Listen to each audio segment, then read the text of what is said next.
Ah. It is almost 10 at night. This is being recorded on my phone because this is my camera. And it is plugged in and it is dead. And this is my 6th attempt at taking this video. So whatever happens in this video, happens. I drank an entire pot of coffee yesterday, and I did not sleep last night. And I didn't drink any caffeine today. So whatever happens, happens. I am sorry for being gone so long. My bad. I burned myself out because I completely overburdened myself and put way too much on my plate. We may call ourselves Christians, but that doesn't give us any immunization from what the rest of humanity goes through. So that's what happened. I promise these videos will come up with more frequency, and the next ones will be much better prepared, but we're just moving on. Because I am not doing a take of this again. I may be a perfectionist, but bed is calling my name. Tomorrow, I will go ahead and start on the recording of the next episode, which is going to be taken in a much calmer manner. But I'm back, thanks for your patience. We're looking at Abraham nearly being dead. Sarah's already dead. It is very mournful and very unceremonial because Sarah died of old age. Isaac is not married yet. Abraham doesn't want that to be left unsaid, untaken care of in his life. He is very worried about the fact that Isaac isn't married. He needs a partner. The only people around them are not believers, and this is something that's called unequally yoked in both modern Christianity and back then. And it is a very big deal in both, despite the fact that I'm not wearing the ring right now because it is 10 o'clock at night in my own house. I am getting married to someone who isn't of the faith, and I'm bringing that up because I ran into a couple problems earlier with someone who is not in our church raising a fuss about some other stuff. So I wanted to just be completely honest because we are going to be hitting sections where there's a huge emphasis on marrying inside the faith. I could do an entire explanation that takes 10 minutes. I did on one of the takes, and that's where my camera died because I don't know when to shut up. Are you starting to get the feeling that this is what happens continually? Yeah, me too. So, reason for that, she helps me become a better Christian. I prayed about it. As God's will be done. 2 years later, we're still together. That's what you need to do. That's the whole entire gray area. It's very weird coming at you because this is just me throwing information at you, but this is something I've tried to do a couple times before on the camera that is now dead. So I'm just trying to surmise it so we're not here for 30 minutes. Yeah, let's get started. All right, so Abraham knows that he's dying. Well, not dying. He knows that he is very close to death. So he goes ahead and he calls his eldest servant to him. This is the guy who's been with him the longest. And he goes ahead and makes this guy swear for... You should probably go look at the reason of this, because he makes him put his hand under his thigh. Makes him put the servant's hand under Abraham's thigh. I realize that was a very confusing way to say it. So that we're looking at 24, chapter 24, skipping over 23 where that was the death of Sarah, and goes. So we're looking at 2. And Abraham said unto his eldest servant of his house that ruled over all that he had. This is his second in command. This is the lieutenant. This is his trusted guy. Put, I pray thee, thy hand under my thigh. Okay, boss. Now what? Alright, so I need you to go to my kinsman over in... Give me a second. Actually, name... Mesopotamia. I need you to go to my family there so that Isaac will have a wife who is also a believer in the Lord. Alright, but why is my hand under your thigh? I don't know. I really don't know. I'd be very interested to learn that. I might look it up before the next episode. But, so, here's it goes ahead. And the Bible almost fell over. So I'm not going to leave it there anymore. So he goes ahead and sends his servant off with a dowry. 10 camels and a pretty nice chunk of wealth. Not something to sniff at. And dowries were occasioned, from what I understand, I'm no historian, they were kind of bribes, but they were also, hey, this is what my master's sending along. Clearly he can take care of your daughter. He is wealthy. assurance that the daughter's going to be taken care of. And that's more of what it is in this case. So he goes ahead and sends him, this is his kinsman, so they kind of know who he is. Which, we're going to hit a funny part here in a second, which never fails to make me laugh. But first, before we get to that, we actually find that the servant prays to God when he reaches the city. Which is very interesting because there's several times in the Bible where servants go ahead and we don't know if they believe the same thing their masters believe, but they trust their masters enough to follow along with it. And he actually prays to God to go ahead and help him. Looking at that, it's 24. Yep. 24. And looking at a different page. 12. Actually, starting 11. 24 verse 11. And he made his camels to kneel down outside of the city, by a well of water at the time of the evening, even that time that women go out to draw water. And he said, O Lord God of my master Abraham, I pray thee, send me good speed this day, and show kindness unto my master Abraham. And then he proceeds to go ahead and ask for a sequence of events to happen, a very specific sequence of events, for him to know, basically, who to ask to marry his master. The faith that must have took. Because when I ask for specific signs to happen, I don't get my triple cheese pizza on my front door. Maybe I'm asking for the wrong things. But he goes ahead and does, and I'm not going to read it because it's a very long sequence, and it's a lot of repetition. If you want to read it, you're going to look at Genesis 24:13 is where it goes on through. So he does this. Rebecca, who is the sister of Laban, daughter of... I could do an entire video of me just trying to pronounce names. Bethuel? Bethuel. We're going to go with that. Comes on out, and basically, roughly what it was he asked her to drink out of her pitcher. She gave him water and his camels water and brought him into the city. So he goes. You've got Laban, which is... Yeah, Laban's the brother, Bethuel's the father. Sorry, it's kind of confusing. And they do what any good hosts do. They go ahead and the strangers come into their gates. They're going to show him kindness. Set refreshments for him. Make sure that his camels are taken care of. Get him room for the night. And the guy says, hey, before I eat... Now, imagine this. You're being a good host. A guy comes along. He's like, yeah, we'll park your car in the garage. Hey, here's some food. You already met my daughter. He's like, yeah, so God told me that your daughter needs to marry my best friend. No, it's not his best friend, but you get that. And just the kind of... I'm sorry, can you run that by me again? Which is a pretty good sign of how different things were back then. Because it's not met with what probably any country father would do, and that'd be a sawn-off shotgun. That's kind of what I would imagine going on in my hometown. Hey, yeah, your daughter needs to marry my best friend. Shh. I'm sorry, son. But this doesn't happen. He goes ahead and it says, before I can eat, I have to say my mission, what I was sent here to do. And if you want to look at that, it's 33.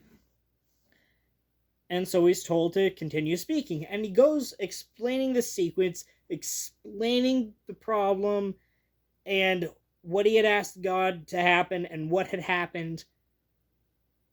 And most men would be going, this guy's a pretty good liar. But that doesn't happen. In fact, if we look over at 49, he doesn't say, now Rebecca has to go marry Isaac. He actually says, and now if you will deal kindly and truly with my master, tell me, and if not, tell me, that I may turn to the right hand or the left. He's basically asking, I just need a yes or a no. Please don't shoot the messenger. Okay, not that last part, but you get the gist. Well, we're looking at a couple of factors here. They know who Abraham is.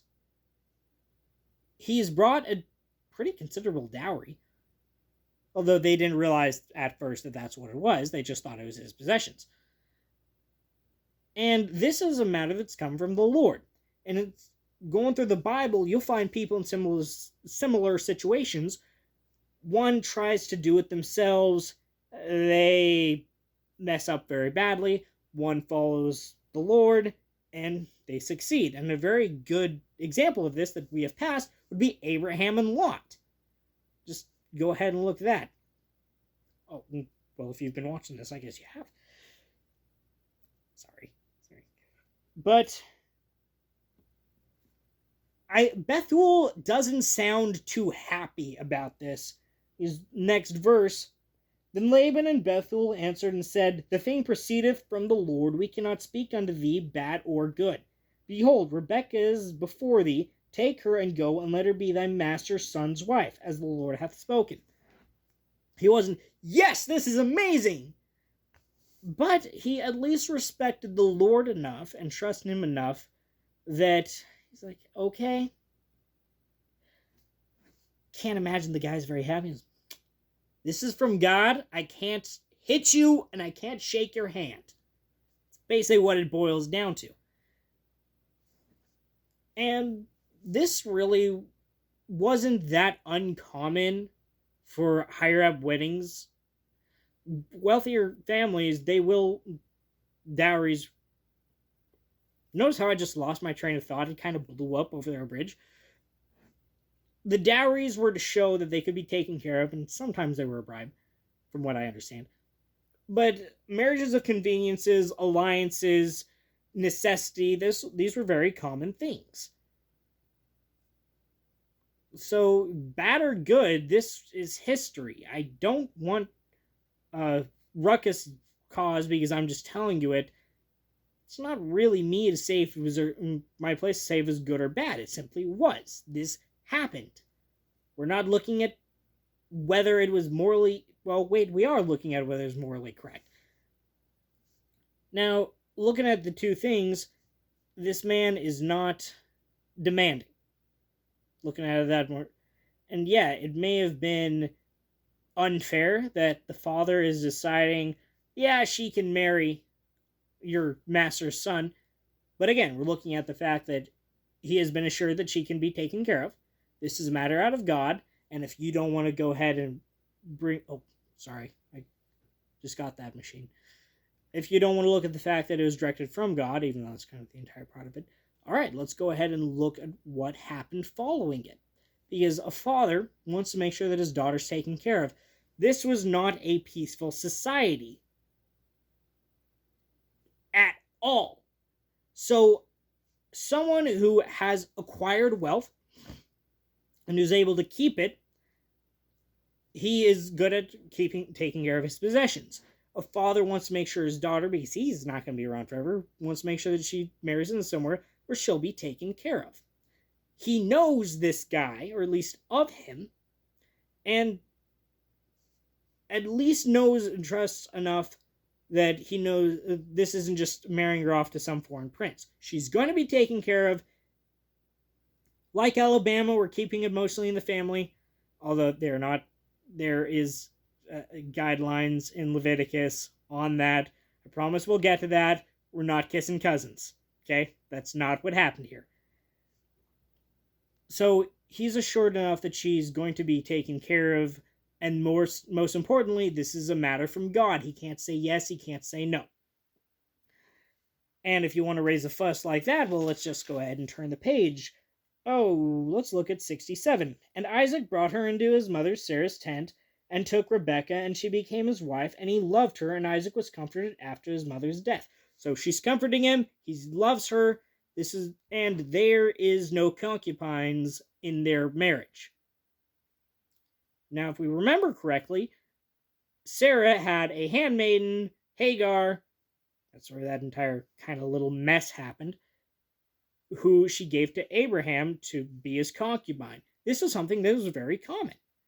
But despite that, and despite that Isaac and Rebecca have 2 sons, twins, and we'll get into that the next episode, there is no concubines. And she may have not always been forthright. We'll get in, not the way you're thinking. We're simply going to find a matter where she deals underhandedly. They had a loving relationship, and you may be saying that, oh, that's just the ends justifying the means. No, that is looking at the outcome of a very common situation, where most of these marriages ended very badly, or very unhappily at the very least, but this was a very happy one. And you may feel like that's a cop-out, that we are going ahead and looking at essentially the same sequence of things where someone tries to do something on their own, messes up, or someone follows God's instructions and it goes along pretty good. I am aware that I have a lot of sass right now. I am tired. Sorry. But this is more for the people, because I know if this ever picks up views, that is going to be a very big point of contention. And I just wanted to nip that in the bud, because I deal with that enough in real life. I don't want to deal with that on here. And no, I'm not bringing up specific examples. If we ever want to do a special episode on that, we can most certainly do a special episode on that. But I'm not worrying about it tonight. So this was someone who kind of follows God's lead, and it turns out well. That's the entire point of it. See where my train of thought blew up again? So there is no so. So that's just the end there. Because then we get into Jacob and Esau in the next episode. I would like to point out real fast before we pop off that there was a famine once Jacob and Esau were growing up. Esau actually took a wife from the Hittites after it. And Isaac pulls an Abraham. Yes, he follows his father's example. Probably shouldn't have. Only this time there's not plagues on the king and his household and his country like happened with Abraham. The king simply looked out the window and saw him and Rebecca, the Bible puts it, sporting around. So, yeah, that's how the king found out. I guess the moral of that story is if there's a famine and you're worried because your wife's a looker, just say she's your wife and accept the consequences. I don't know. But we will be looking at that a little more detailed next one. Again, this is a very haphazard video, but I am very tired, and I thank you for your patience. And we are going to be looking into chapter 25 next go around. Yay! Could you admit that I don't remember a lot of what I just talked about? Tomorrow, I will be recording the next episode. I'll try to get within that weekly section. I'm not going to promise that that's going to be the timeline. But thank you guys for your patience and for keeping watching, keeping waiting. I'm very sorry about the gap. But anyways, thank you for joining me. And thank you for watching this episode of Christianity 101. Remember, kids, don't drink a pot of coffee. It ends very badly.